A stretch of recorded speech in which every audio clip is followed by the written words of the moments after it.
Bonjour à tous, nouvelle édition du 10 sur 10 pour faire le tour de l'actu de la sécurité globale.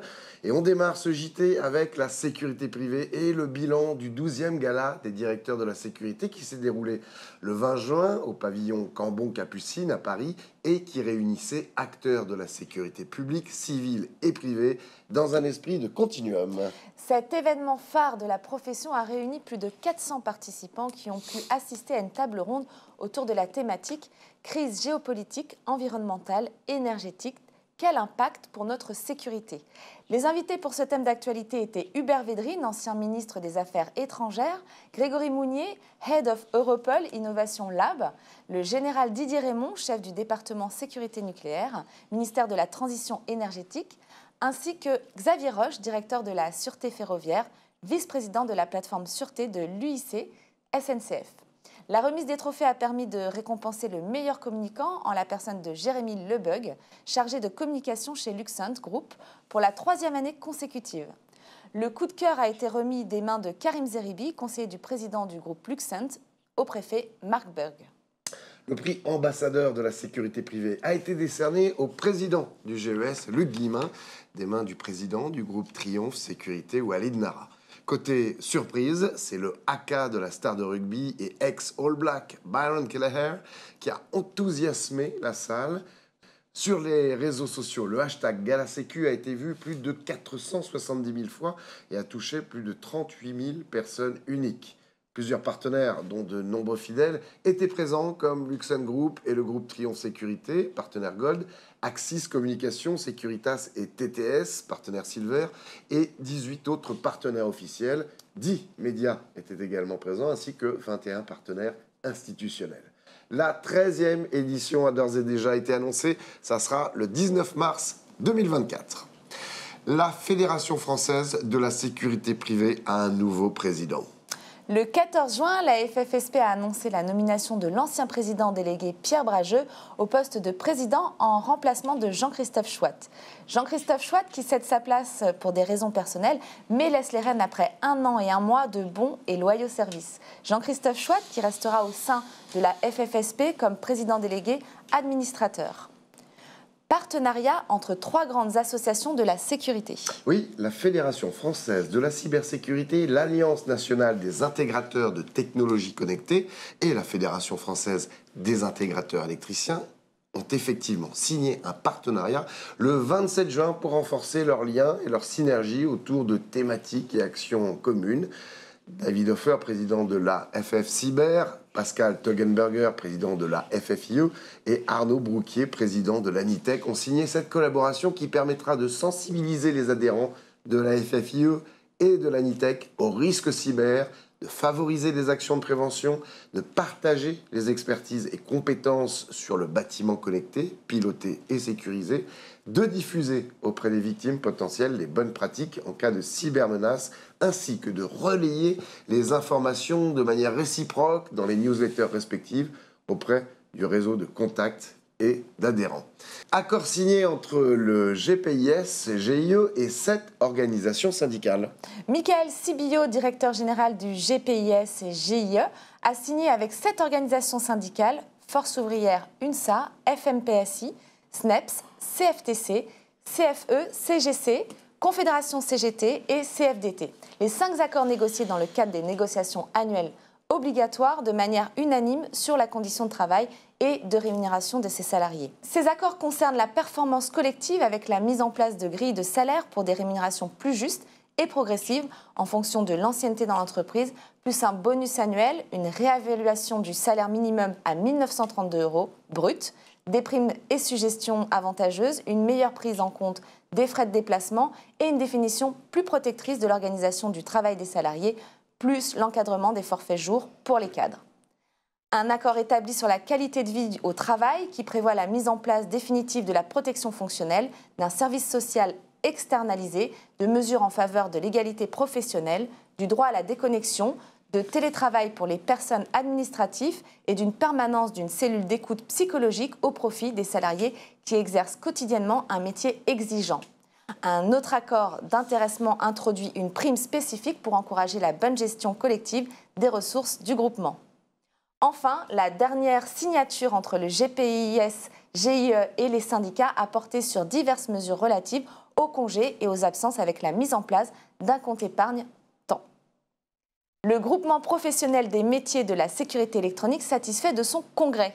Oui, Séverine, le GPMSE était à Mâcon les 8 et 9 juin pour un rendez-vous important, l'occasion de suivre diverses interventions, de mener de nombreux échanges sur le futur des métiers de la sécurité électronique et de découvrir les nouvelles startups révolutionnaires dans le domaine. Avec un taux de participation record de 180 participants et 25 entreprises partenaires, eh bien, le congrès du GPMSE a su démontrer l'attractivité de son format d'événement articulé autour de 3 piliers: information, inspiration, rencontre et échange. Les enjeux de cybersécurité, de transformation liés aux nouvelles technologies et à un échiquier géopolitique de plus en plus complexe ont été abordés à la fois par l'économiste Nicolas Bouzou et des invités de la table ronde sur le thème « Le marché de la sécurité à horizon 2030 ». Son environnement normatif, législatif et l'évolution des technologies. D'autres conférences ont porté sur le deep time et le métaverse. Les objectifs de cette édition 2023 étaient d'assurer une veille technologique, promouvoir et valoriser l'image du GPMSE, moderniser les métiers et accompagner la mutation des activités afin de faire face aux enjeux de recrutement et aux enjeux socio-économiques. Le 4e congrès du GES se tenait à Toulouse, Séverine. À Toulouse, l'étape du GES a continué de développer les 4 grandes thématiques traitées depuis 9 mois.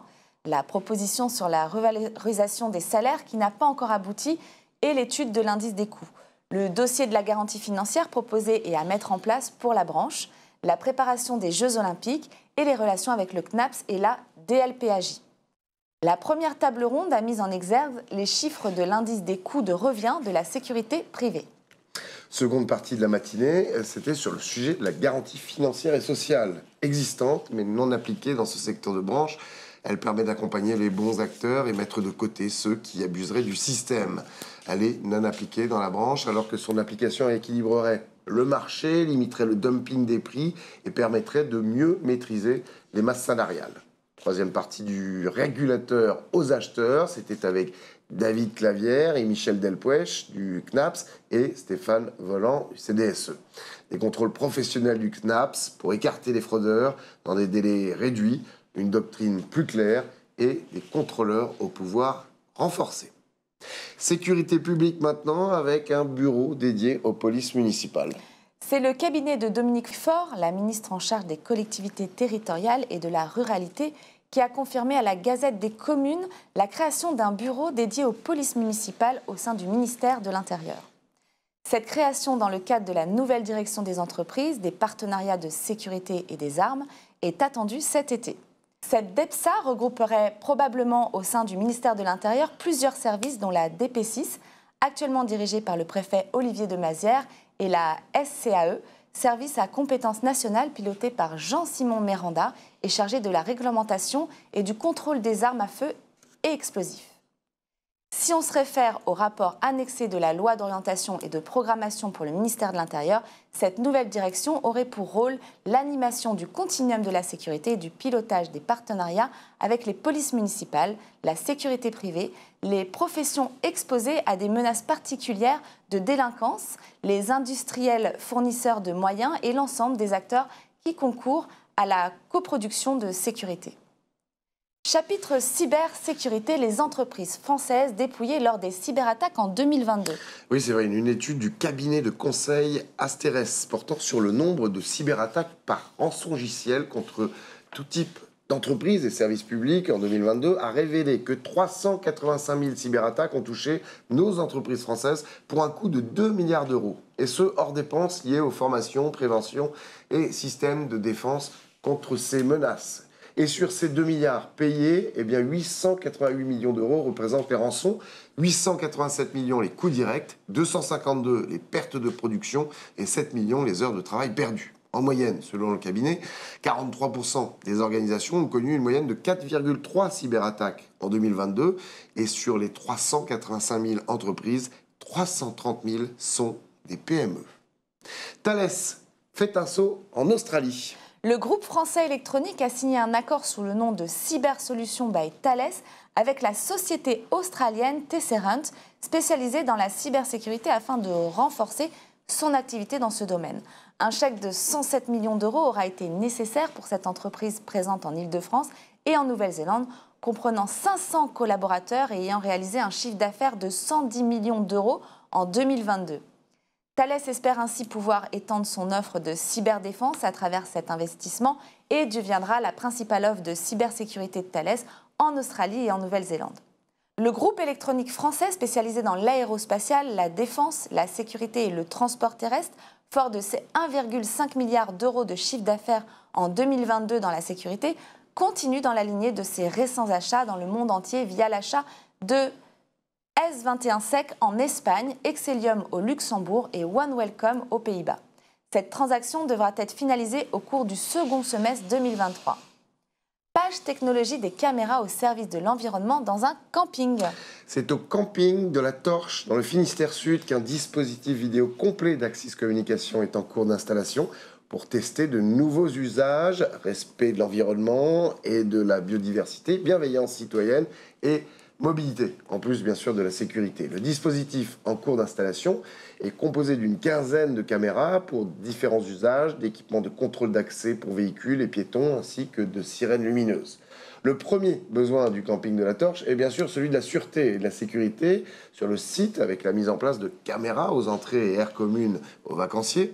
Le second, c'est de partager des valeurs environnementales avec les clients, avec pour objectif que tous en deviennent acteurs. Ceci afin de préserver cet écrin naturel et de sauvegarder la biodiversité avec un dispositif innovant au service de l'environnement pour créer des liens avec les clients en analysant l'évolution des aires nourricières et du jardin de permaculture, la faune locale et les besoins des plantes, la fréquentation des abris en place comme les hôtels à insectes, les cabanes à hérissons, les nichoirs et mangeoires à oiseaux, la dynamique de la chaîne alimentaire. Parlons économie des sociétés maintenant. Walix lève plus de fonds que prévu. Walix, éditeur européen de logiciels de cybersécurité et expert en gouvernance des comptes à privilèges, avait annoncé vouloir lever 9 millions d'euros afin d'accélérer le volet de croissance externe du plan Unicorn 25.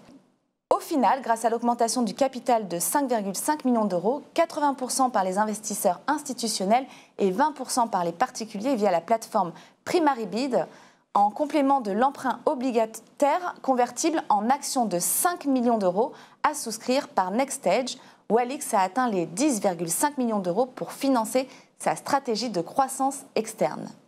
Axis Communication lance une série d'événements dans toute l'Europe. Oui, le leader de la vidéo sur IP a annoncé une série d'événements ambitieux et attrayants dans toute l'Europe en partenariat avec Genetec et Milestone. Les nouveaux événements Open mettront en évidence la manière dont la technologie stimule l'innovation dans les domaines de la sécurité, de la sûreté et de l'efficacité opérationnelle, tout en offrant aux participants une opportunité privilégiée pour s'informer sur les questions urgentes du développement durable et de la cybersécurité. La nouvelle série d'événements Open débutera au 4e trimestre 2023 et offrira une occasion unique et intime aux intégrateurs de systèmes, aux distributeurs, aux consultants ainsi qu'aux clients utilisateurs de se rencontrer au cours d'une journée. L'objectif de ces événements sera d'ouvrir de nouvelles opportunités pour les visiteurs, de faciliter la connexion avec des leaders de différents secteurs lors d'événements de réseautage et d'en découvrir davantage sur les défis et les opportunités découlant des tendances clés de l'industrie de la sécurité. Les 6 premiers lieux et dates pour 2023 en France et en Europe ont été confirmés avec plus de 2000 participants attendus, avec des intervenants Axis, des partenaires et des experts externes. Les questions relatives aux technologies en pleine évolution, telles que l'IA et le cloud, seront abordées, tandis que les sujets plus larges de la cybersécurité, de la durabilité et de la transformation numérique occuperont également le devant de la scène. Rendez-vous donc à Madrid le 3 octobre, Paris le 17 octobre, Londres le 31 octobre, Tel Aviv le 2 novembre, Oslo le 7 novembre, Helsinki le 21 novembre. D'autres villes et dates en Europe seront bientôt annoncées pour l'année 2024. Nomination du mois maintenant, Séverine, une nouvelle directrice à la tête de Naval Group. Nommée femme de l'industrie en 2020, Muriel Langlin va prendre à 46 ans les rênes de l'ingénierie du site Naval Group à Cherbourg dans la Manche le 1er septembre 2023. Muriel Langlin, présente chez le leader européen du naval de défense depuis 2002, encadrera plus de 1000 collaborateurs. Elle a auparavant été ingénieure militaire, architecte naval, assistante à maîtrise d'ouvrage pour la Direction générale de l'armement sur des programmes de sous-marins et elle est responsable de la direction du programme de sous-marins nucléaires, lanceur d'engins depuis 2015. Elle pilotera d'ailleurs la production pour la direction sous-marin. Luc Pernet, directeur du développement d'Arkerva. Fondé en 2013, cabinet de conseil en cybersécurité et gestion des risques liés au système d'information et l'un des leaders du marché de la cybersécurité, a nommé Luc Pernet afin de renouveler ses équipes. Luc Pernet devient directeur du développement. À 55 ans, ce diplômé de l'École nationale supérieure d'informatique pour l'industrie et l'entreprise aura pour mission d'assurer le développement d'Arkerva en consolidant le portefeuille des offres de l'entreprise. Luc Pernet a été précédemment consultant senior en gouvernance cybersécurité, directeur de Fidance, créateur de l'agence Digital Security PACA et a connu de nombreuses expériences de management sécurité dans l'industrie des semi-conducteurs chez Inside Contactless ou GEM+. Et on termine cette édition avec une idée de lecture pour vos vacances, Épéus de Jean-Jacques Richard. Ce spécialiste en sécurité nous offre ici un roman policier dans lequel un groupe d'hommes armés prend le contrôle d'un palace parisien et ses clients en otage. La BRI, la BAC et le RAID préparent leur intervention respective alors qu'en parallèle, un service clandestin va leur prêter main forte. Un thriller où se croisent islamistes, grand commis d'État et Barbouze 2.0. C'est aux éditions La Bibliothèque de Tibère. Merci à notre journaliste Baptiste Vinas et à la préparation de ce JT. Merci à vous, bien évidemment, de nous avoir suivis. Toutes nos émissions et reportages sont à découvrir sur ANews Sécurité. Vous pouvez vous abonner gratuitement à notre newsletter sur le site pour recevoir l'info de la Sécu du lundi au vendredi. Et bien sûr, vos dossiers de presse sont à envoyer sur cette adresse qui s'affiche sur votre écran. Bel été, excellentes vacances, Séverine, à vous tous également. Rendez-vous en septembre pour un nouveau 10 sur 10. En attendant, prenez soin de vous. Ciao.